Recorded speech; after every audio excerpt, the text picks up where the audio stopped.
Crawford. He's bigger, he's stronger, he's more physical. Terence Crawford had the ability to switch from southpaw to orthodox, give him different looks. Extremely long arms at 74-inch arms. Power in both hands, has knocked out his last 9 to 10 opponents. Terence Crawford ring IQ is huge. It's high. Okay? Errol Spence has a high ring IQ. So with that said, this is going to be legendary. It's going to be epic. And the fans need to appreciate what you're getting ready to witness. Those are the words of Blue Blood Sports TV as he talks about Teddy Atlas's prediction.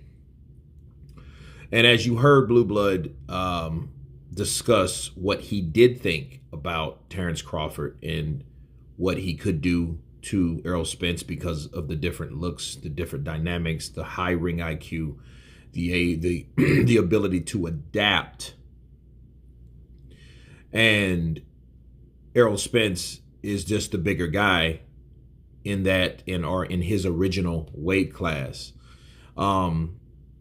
Teddy Atlas said that I think that ring IQ will be the difference in the fight between Terence Crawford and Errol Spence.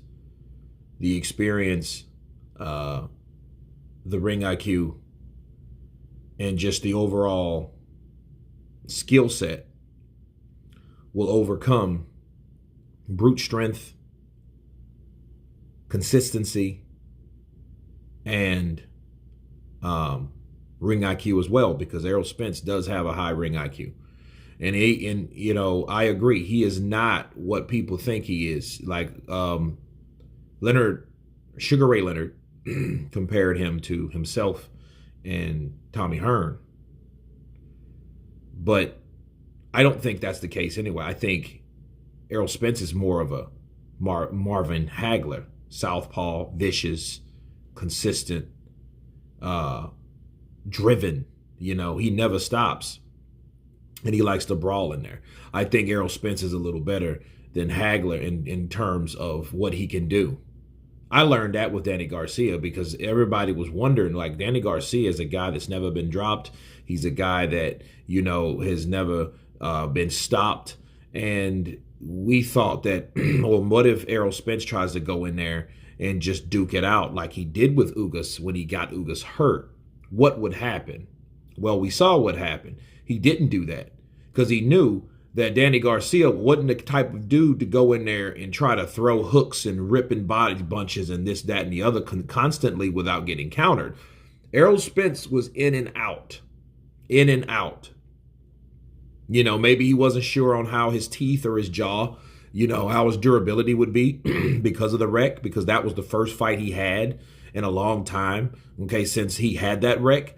So I don't know if he was sure or not, but he didn't, the best thing is don't find out. And we really didn't. Like, Danny caught him with some shots, but they weren't shots to make him, it wasn't a Amir Khan knockout punch or something like that. It was, they were grazing shots. And Errol Spence made sure that he was in and out. He got off fast and then got out of position because Danny Garcia has to be set to punch.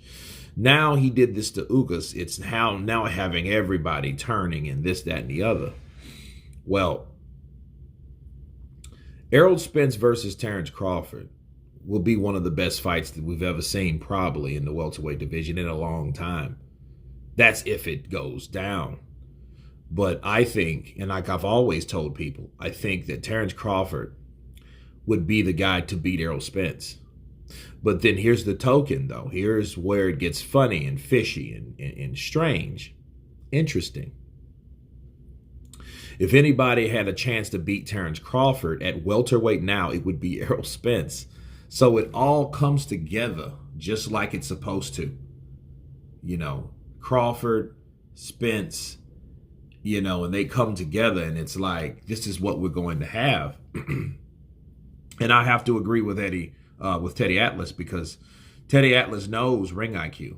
I don't look at it like Leonard Hearn and Hagler if you're going to compare it to welterweights. I look at it more like Tyson taking on Holyfield. Okay? Because, Tyson was always the heavyweight, just like Errol Spence was always the welterweight. Terence Crawford, is a guy that moved up in weight, just like Evander Holyfield did. Evander Holyfield wasn't an original heavyweight. He wasn't even respected as a heavyweight. Just like Usyk, they gave Usyk flack, before he beat Joshua, right? That he wasn't a heavyweight. So these guys are just very talented guys that are moving up in weight to conquer things that they never conquered before. Okay, so having a fight like this, God forbids it goes 12 rounds, because then what are you going to do if it's an action-packed fight? You know what I mean? Shit, you got to have another. You know what I mean?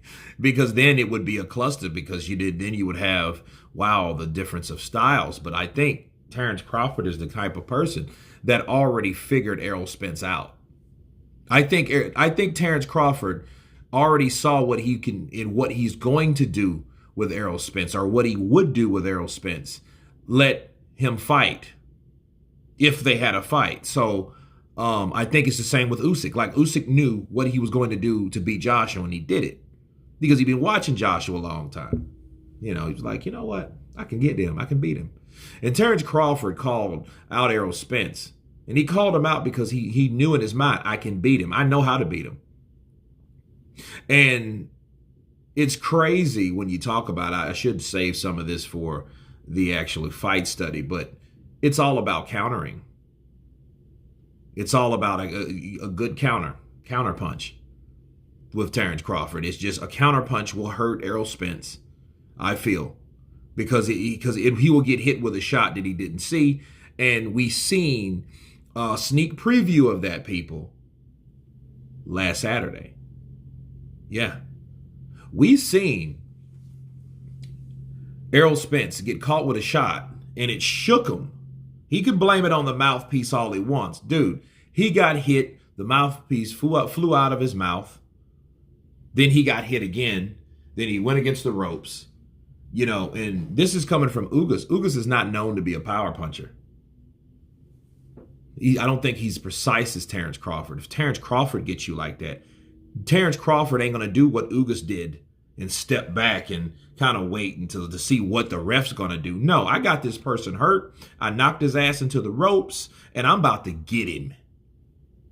I'm about to see what he's really made of. I'm about to really test those Laniers, those Mr. Eds. I'm about to test it, because there's no reason why I'm going to hold back now. Excuse me. After getting the drop on Errol Spence. So yes, he proved he could be hurt. Yet that's what we saw. We saw that, yes, he had a good chin, but we also saw that he could be hurt. Okay, so that's one of the most major things we have to remember. And Terence Crawford doesn't play.